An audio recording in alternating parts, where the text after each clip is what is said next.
ಇನ್ನು ಮೈಸೂರಿನ ಚಾಮುಂಡೇಶ್ವರಿ ತಾಯಿಗೆ ಚಿನ್ನದ ರಥವನ್ನು ಮಾಡಿಸೋದಕ್ಕೆ ರಾಜ್ಯ ಸರ್ಕಾರ ಮುಜರಾಯಿ ಇಲಾಖೆ ಈಗ ತೀರ್ಮಾನ ಮಾಡಿದೆ.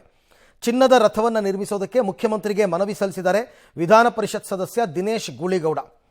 ಈ ಹಿನ್ನೆಲೆಯಲ್ಲಿ ಈ ಬಗ್ಗೆ ಪರಿಶೀಲಿಸಿ ಕೂಡಲೇ ಪ್ರಸ್ತಾವನೆ ಸಲ್ಲಿಸೋದಕ್ಕೆ ಕಂದಾಯ ಇಲಾಖೆಯ ಪ್ರಧಾನ ಕಾರ್ಯದರ್ಶಿಗೆ ಲಿಖಿತ ಸೂಚನೆಯನ್ನು ಕೊಟ್ಟಿದ್ದಾರೆ ಸಿಎಂ ಸಿದ್ದರಾಮಯ್ಯನವರು. ಅಂದಾಜು 3 ಕೋಟಿ ರೂಪಾಯಿ ವೆಚ್ಚದ ಚಿನ್ನದ ರಥ ನಿರ್ಮಿಸೋದಕ್ಕೆ ಪ್ರಸ್ತಾವನೆ ಸಲ್ಲಿಸಿದಾರಂತೆ. ದೇವಸ್ಥಾನದ ಹುಂಡಿ ಹಣ ಹಾಗೂ ಭಕ್ತರಿಂದ ಪ್ರತ್ಯೇಕ ಚಿನ್ನ ಸಂಗ್ರಹಕ್ಕೆ ಪ್ರಸ್ತಾವನೆ ಸಲ್ಲಿಸಿದ್ದಾರೆ. ಚಿನ್ನದ ರಥ ನಿರ್ಮಿಸೋದಕ್ಕೆ ಪ್ರತ್ಯೇಕ 2 ಹುಂಡಿ ಇಡೋದಕ್ಕೆ ಮನವಿ ಸಲ್ಲಿಸಿದ್ದಾರೆ ಪರಿಷತ್ ಸದಸ್ಯ ದಿನೇಶ್ ಗೂಳಿಗೌಡ. ಅಂದರೆ ದಾನಿಗಳು ಭಕ್ತಾದಿಗಳು ನೀವು ಅದಕ್ಕೆ ಬೇರೆ ಹುಂಡಿನಲ್ಲಿ ದುಡ್ಡು ಹಾಕಿದ್ರೆ ಚಿನ್ನ ಹಾಕಿದ್ರೆ ಅದೆಲ್ಲವನ್ನು ಸೇರಿಸಿ ನಾವು ಚಿನ್ನದ ರಥವನ್ನು ಮಾಡಿಸ್ತೀವಿ ಅಂತಂದ್ಬಿಟ್ಟು ಆ ಮುಜರಾಯಿ ಇಲಾಖೆಗೆ ಬೇಕಾದಷ್ಟು ಆದಾಯ ತಂದುಕೊಡೋವಂಥ ದೇವಸ್ಥಾನ.